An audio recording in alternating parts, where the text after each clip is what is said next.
After her grandmother passed away, Sophie Bennett inherited the old countryside cottage where she had spent many summers as a child. The house stood at the edge of a quiet English village, with ivy climbing its stone walls and memories hiding in every corner. She moved in temporarily, hoping the peace would help her finish her novel, but a stormy evening changed everything. While looking for candles during a power outage, Sophie stumbled upon the attic, a place her grandmother had always kept locked.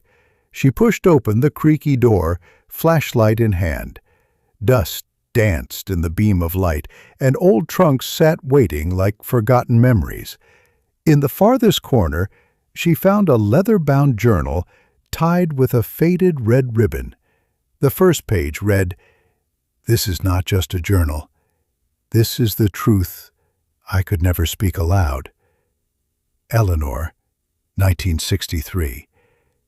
Sophie's heart pounded. Her grandmother had never talked much about the past. What truths had she hidden? Each page unfolded pieces of a story Sophie had never imagined. Eleanor, once a bright and rebellious young woman, had fallen in love with a man named Daniel, a local artist who was not accepted by her family. Their relationship was secret, passionate, and eventually heart-wrenching. Eleanor was forced to marry someone else, Sophie's grandfather. As Sophie flipped the pages, tears filled her eyes. Her grandmother had lived a whole different life, one full of heartbreak and sacrifices. But the most shocking part came near the end of the journal.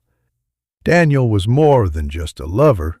He was the father of my child, the child I gave up to keep peace in the family. Sophie gasped. Could this mean? She reread the page again and again. A child given up, a hidden family member?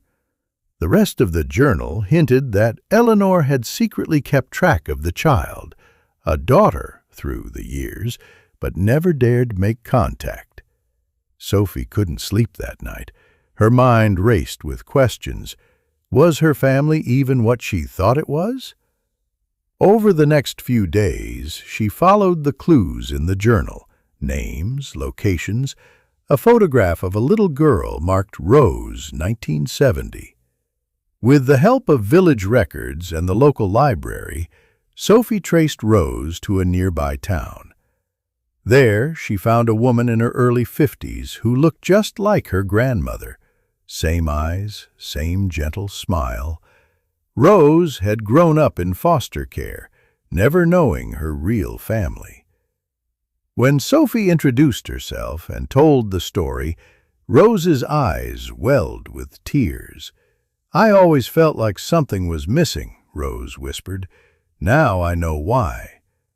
They hugged like they were already family, because they were.